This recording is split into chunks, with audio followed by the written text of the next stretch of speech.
Assalamualaikum warahmatullahi wabarakatuh. Perkenalkan, nama saya Andini Lisa Salzabilah, NIM 1920202102. Video ini saya buat untuk memenuhi tugas ujian komprehensif mata kuliah evaluasi pembelajaran dengan dosen pengampu Ibu Husna MPD.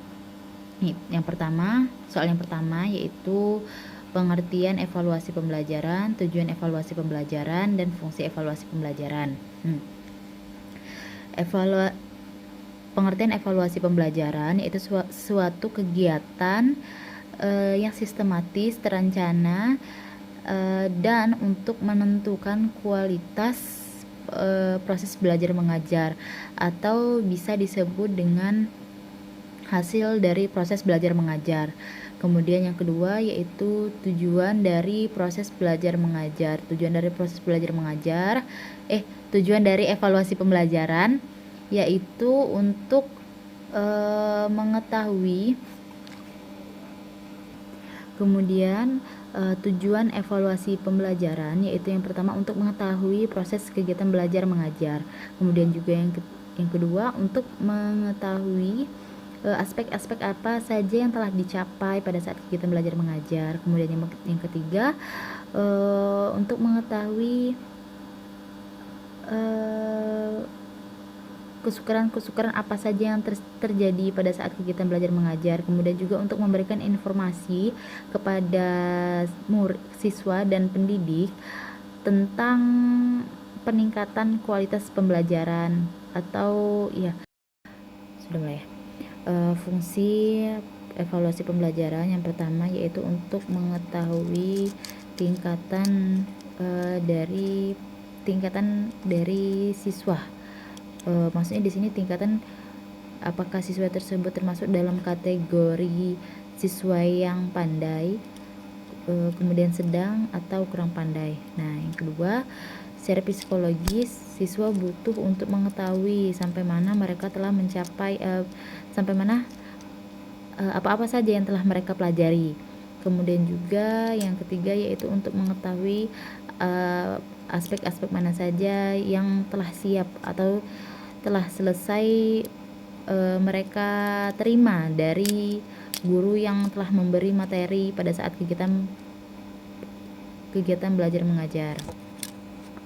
Yang kedua yaitu jenis-jenis evaluasi pembelajaran.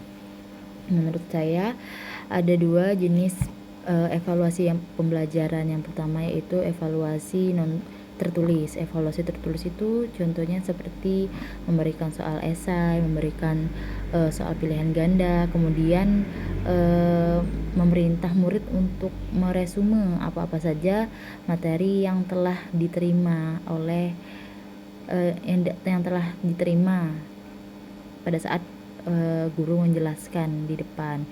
Kemudian juga yang kedua yaitu evaluasi non tertulis, dapat dilihat dari observasi dan wawancara.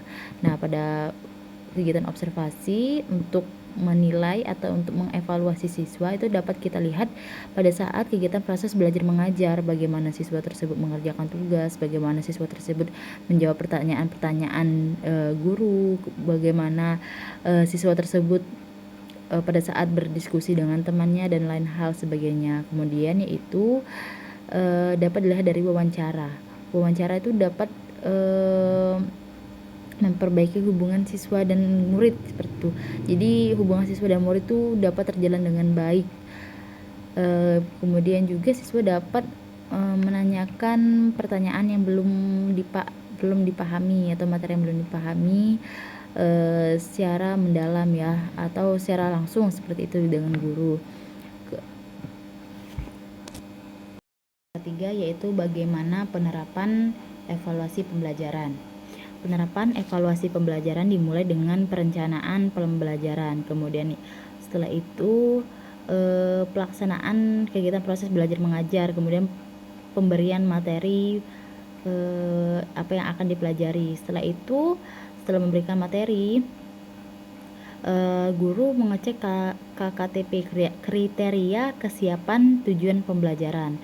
Setelah itu pembuktian evaluasi pembelajaran. Maksud pembuktian di sini yaitu dilaksanakannya evaluasi pembelajaran tersebut.